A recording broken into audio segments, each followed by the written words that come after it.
Hi. I couldn't find a video on YouTube that I liked that went over the basics of Valorant, so bad habits, good habits, things to remember, things to avoid, and stuff like that. So I thought I'd make a quick one of my own for you guys, in case you ever get bored or wanted to introduce someone new to the game. Enjoy! One thing I notice a lot in the game is running and shooting. If I go into my crosshair settings and turn on movement error, my crosshair will now indicate how inaccurate my shots are while I'm moving. The area covered by my crosshair is the space where any of my bullets can land, so while I'm standing still it's very small.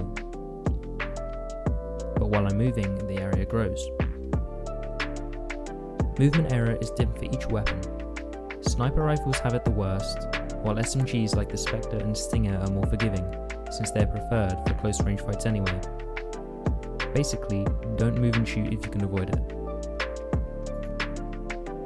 Another main factor that affects your accuracy is firing error, which you can also enable in your crosshair settings.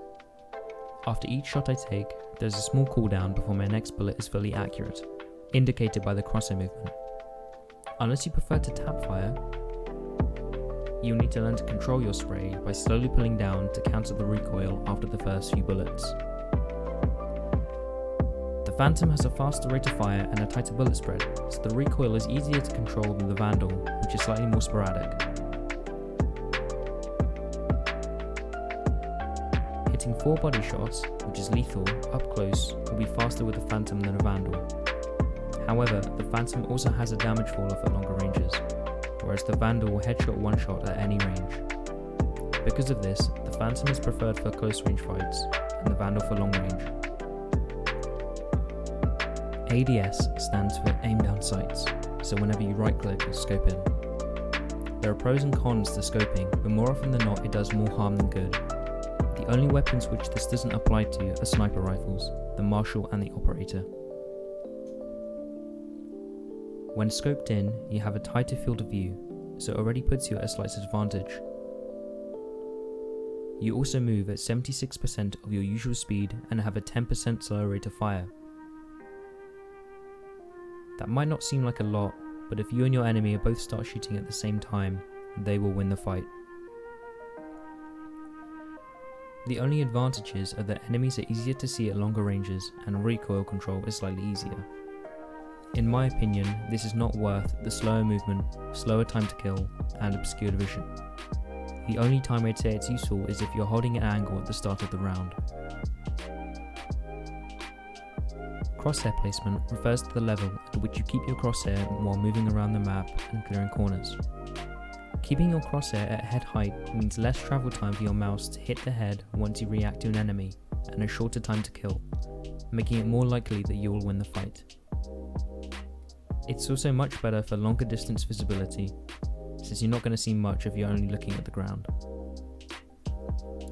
Some small pieces of advice for reloading: only reload when necessary.